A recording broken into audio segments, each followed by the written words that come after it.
I don't knit on a timer. I don't knit on a deadline. My work is all about deadlines. I do a lot of stuff that needs to be done at a certain time. I don't want to bring that into knitting because I would be afraid that if I start putting pressure on myself, I think I would lose the joy of knitting.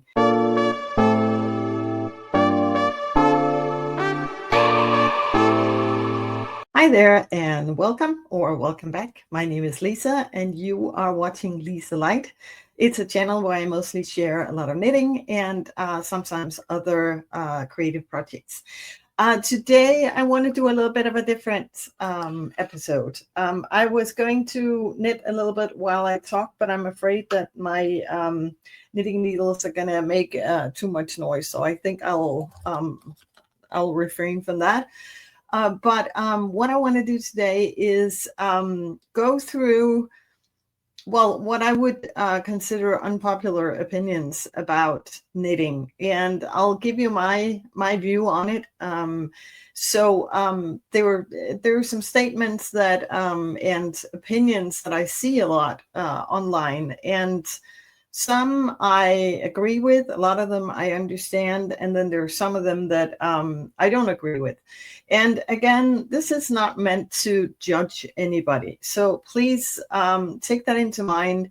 I would love to hear your opinions on these different subjects. I've chosen 5 today. I think I could easily come up with more. So if you like this this type of video, I will definitely do one more, but I'll try to keep it sort of limited so that we're not stuck here all day.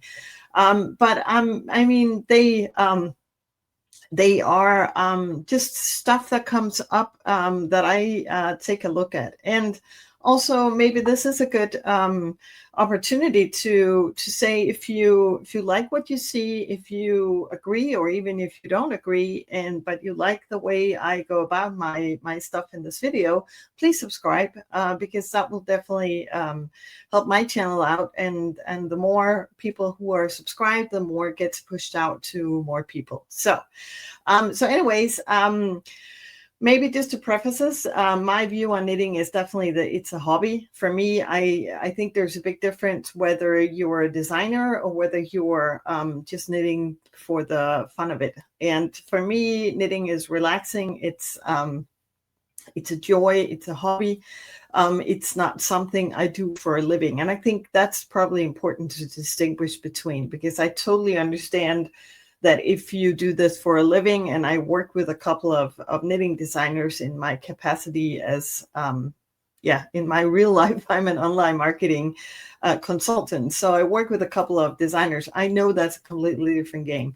So I'm coming at this with my view as somebody who knits a lot in my spare time. So with that being said, please be kind to each other in the comments. You always are. But I know these types of topics sometimes bring out maybe, I don't know, a little more opinions than just a regular podcast episode.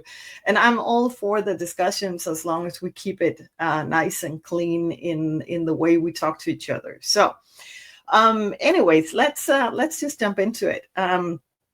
The first thing I want to talk about is the tendency that every time there's a new sort of it pattern, a pattern that really catches your eye, the fact that it seems like everybody jumps on knitting the same thing. And I mean, again, there's nothing wrong with it. I've knit several pieces that, of course, I'm not the only one knitting them. I've knit very popular patterns, but I think it's funny, and I think this is more me. It brings out something in me when everybody is raving about one thing. It probably tells you a lot about my personality. What it brings out in me personally is that I think, well, then I'm not going to do it. I'm not even sure it's a very healthy thing. I think I've missed out on several, both books and movies during over the years, because I get this urge in my body that is everybody is knitting this one particular sweater, I will not knit it. And that doesn't mean I'll never knit it. I'll probably go back I mean, that the example that I can think of on top of my head is, I think, the porcelain sweater. And don't get me wrong, it's beautiful. It's really, really pretty. I think it's well designed. It looks flawless, and all the examples I've seen, it looks amazing. Um, there's just something about it that just, I think, because it's probably also because it stands out a lot. Like, there are other designs where you can say, well, it's noticeable, or it's a classic, but if you do it up in different yarn colors or whatever, it'll look quite different, because there's some basic patterns that everybody has made, and that's fine. And everything, it's I'm not saying that it's bad to knit the porcelain sweater. Please don't get me wrong. I might do one for myself at some point, actually. I mean, it is beautiful. But the thing is, when I open my YouTube page, and when the porcelain sweater was on pretty much every single image, and everybody was knitting it, I do get how fun that is, in a way that you can also pick up on each other's experiences and whatnot. But it doesn't bring me the same kind of joy to wear it. I will happily go in and knit patterns that are several years old, just because they have whatever I'm looking at that point. I'm trying to navigate. I don't go with fashion trends as such, but I do try to keep a little bit an eye on what's out there. I'm also probably influenced a lot by my daughters. I have three daughters from the age of 19 to 26 who are very into fashion. So I'm probably also, I'm not following any of that necessarily, but I'm looking, sort of glancing at what they find cool, and just so I don't get stuck in just wearing the same thing all over again. So that's probably what I mostly navigate about. But I'm curious to hear what you guys are saying. Does it? I think my problem with it probably is, I don't want to go to an event, and then I meet 5 other people with the exact same sweater, same yarn combination, same color combination, because I mostly see, for example, the porcelain sweater, I've mostly seen that in the pretty much exact same colors. And I believe you could probably do a bunch of different combinations, but I don't know. It's, I think, well, it is sort of turning into a classic. So maybe I'll change my mind on it. But I'm curious to hear if you, how you see it. And if you knit it, was it a great experience? Because it looks kind of fun, because it's got color work, but not too much. So it kind of looks like it could be a fun knit to do. So I'm very curious to hear about what your thoughts were. And also, again, sometimes maybe that's also a good thing to take into consideration. It's easy to get caught up in the fact that almost like everybody is knitting. And yes, in Denmark, a lot of people are knitting, but I meet so many people who have never been close to a knitting needle, or who have no idea what it is I'm wearing when I wear my different knits. It's only when I'm with other knitters that they recognize the patterns. So I guess, maybe I wouldn't need to be so worried about it. But I think it's mostly I don't want to have what everybody else has at the same time. But again, I'm knit, like the Cumulus blouse is very popular. I have knit 2 of those. I mean, so it's not that I don't knit popular patterns. So that's my first one. The second one is also, it's probably a good thing to bring that up right after. I've seen sometimes, well, hate is maybe a big word, but people being on bigger designers' cases, like almost hating on bigger designers. I've even seen YouTubers sort of apologizing for the fact that they love Petite Knit and love her patterns, for example. The fact that they've chosen popular patterns again. And I know I just said that it's not for me, but it doesn't mean that it's not for you. And I think what it brings up in me is, I don't understand the hate toward certain designers, because I mean, the easy solution is just not to do it. yourself. Like, if you don't like petite knit patterns, then just don't knit them. I mean, don't buy them. You don't have to. There's so many other designers that you could choose from. I love her patterns. I don't love all of them.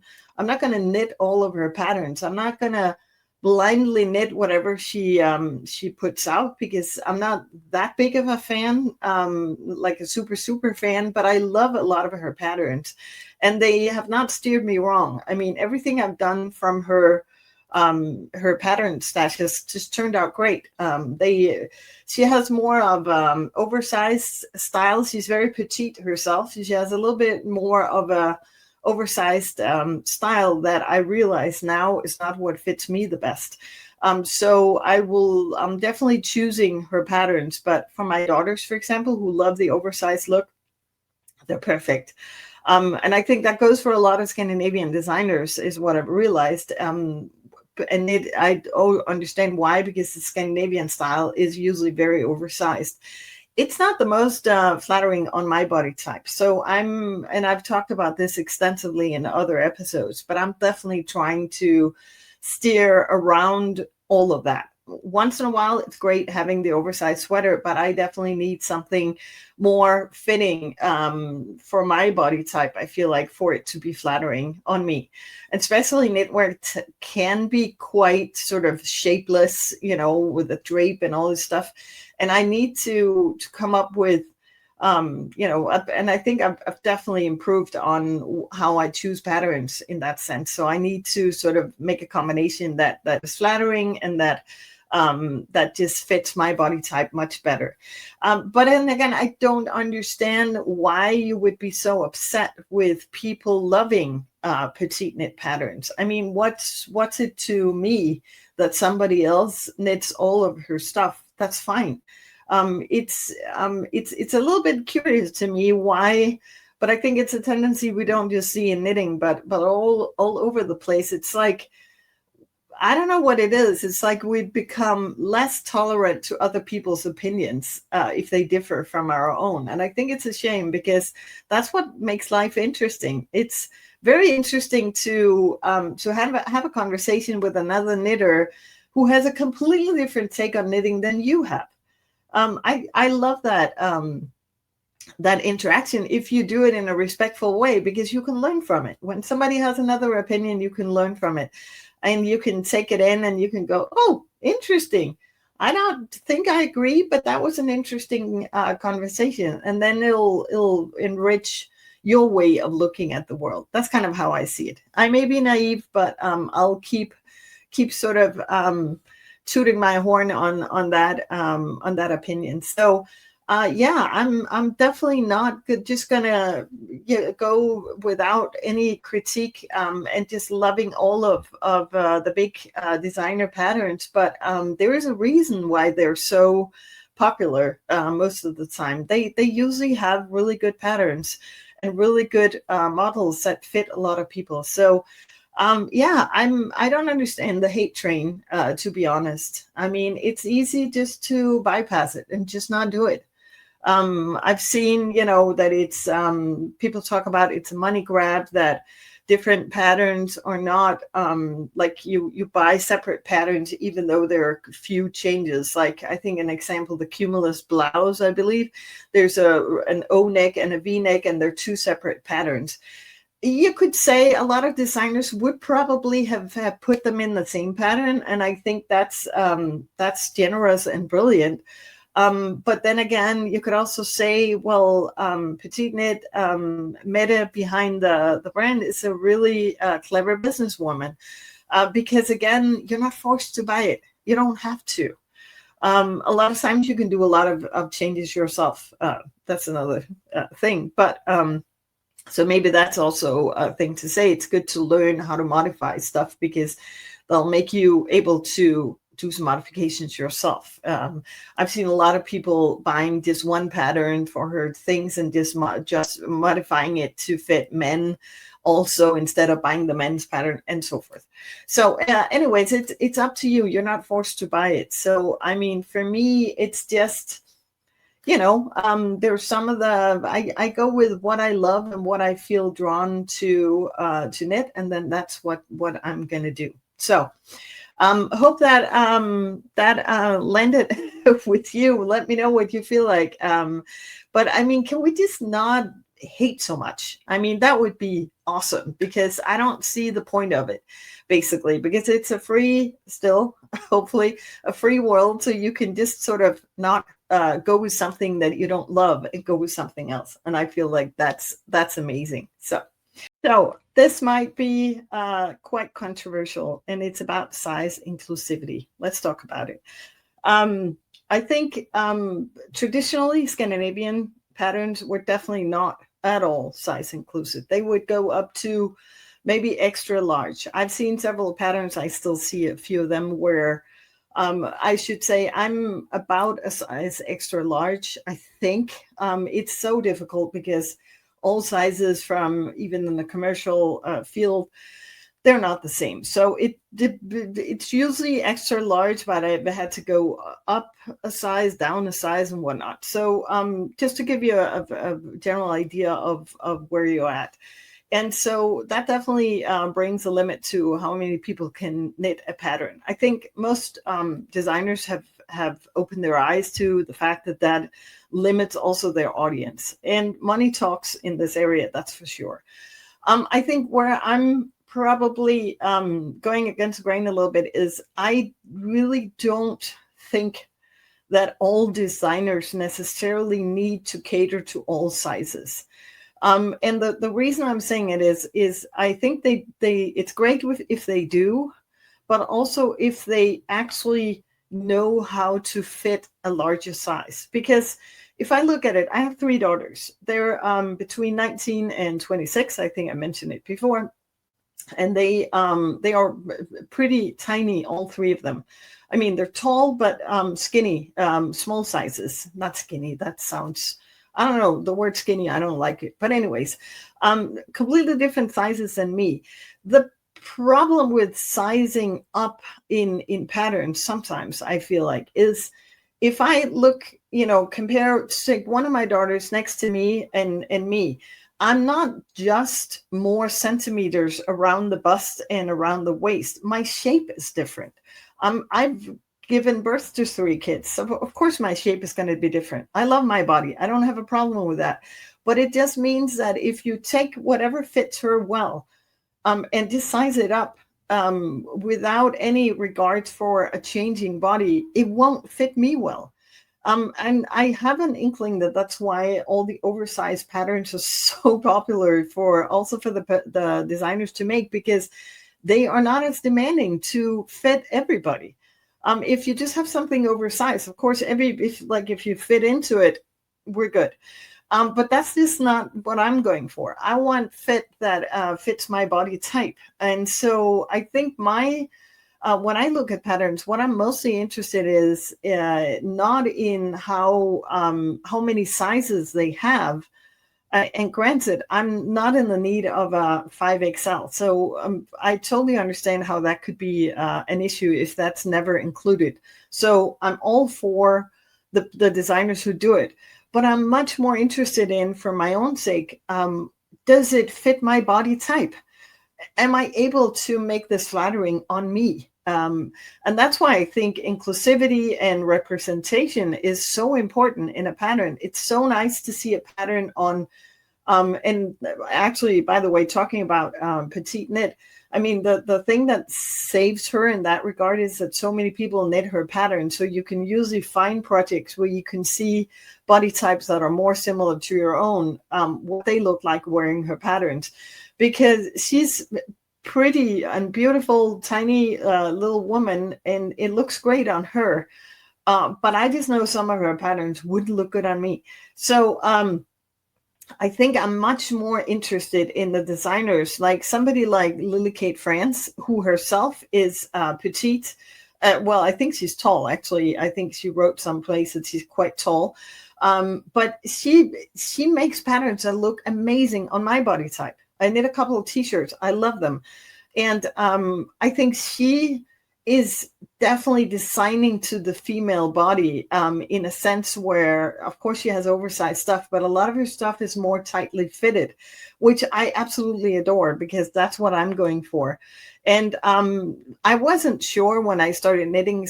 I've knit 2 t-shirts from the same pattern, but I'm definitely going to investigate more of her patterns because I think she has understood what makes a female body look really, really good.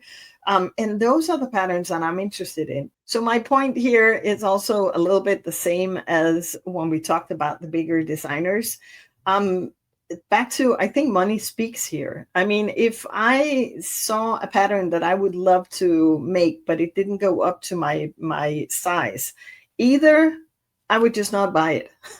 Or I would write the designer and say, hello, I would love to create this pattern, but it doesn't come in my size. Is there something you can do about it? Because the more people who do that, the more the designers will want to do it. If the market is tiny, I'm sorry, but of course it's going to be more difficult to get it done. What I would love, and I just realized I don't think I've seen it. I do follow quite a lot of YouTube channels that are similar to me and bigger in size, which I love because it gives me great inspiration to see how the different pieces fit them.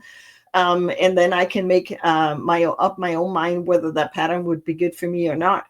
Do you know about, are there any channels who just go, I mean, I would love to see sort of a roundup of the designers that they recommend to the biggest of the sizes, like just the bigger ones. I mean, it doesn't have to be the biggest. It's not about that. But because there is a difference. I mean, I would just assume that just because you grade a pattern up, it may not fit your body type if you go up in sizes. So I would love to see if somebody has made a compilation of designs that fit the largest sizes really well. I think that could be brilliant. I don't feel like I'm equipped to do it because I'm sort of in the middle of the size range, I believe. So I don't think I'm able to do it right and give it justice. I know what works for me, and I always talk about this in my podcast episodes. But if somebody has that list, because again, it's not just about the size, it's about the fit. That's what I'm after. And I'm just curious to see whether the patterns that are sized from extra small to 7XL, are they equally flattering at the edges of that range, or are they just sort of automatically graded up and down? That's what I'm curious about, because there is a difference, I'm pretty sure. So if you know about this, please let me know and link it in the comments below so we can send love to a channel who does this. I would love to see it myself. So so that's what I feel like about this topic. Don't get me wrong, size and inclusivity is great, but I think it's a big demand to put on a smaller designer. Even the bigger designers, they're usually often one-man bands. I mean, it's a lot of work to cater to everybody, and maybe we need to use the same distinguishing method as with whether we like a pattern or not. If it's not inclusive enough, just don't knit it, don't buy it. Go to somewhere else, or let them know that you need the size, and maybe if more people do it, they'll get it. I think it's about maybe giving a little credit.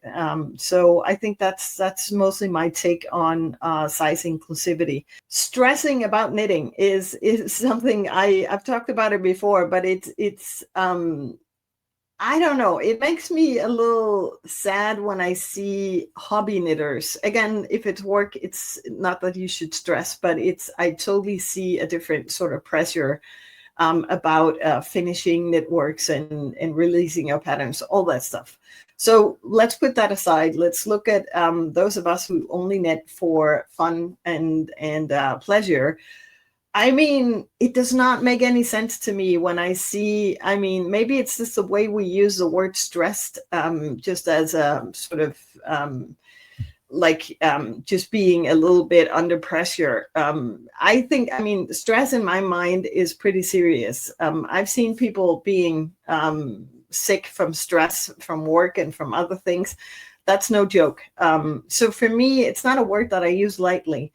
I not that you're not allowed to say I'm stressed out. I think I use that sentence also, but I mean just talking about knitting. For me, knitting is relaxing. Knitting is something I do for fun. It's just a release activity for me. It calms my mind. It makes my whole body relax. It makes me go into this creative state that just calms my nerves. It's just, I'm pretty sure it's so healthy.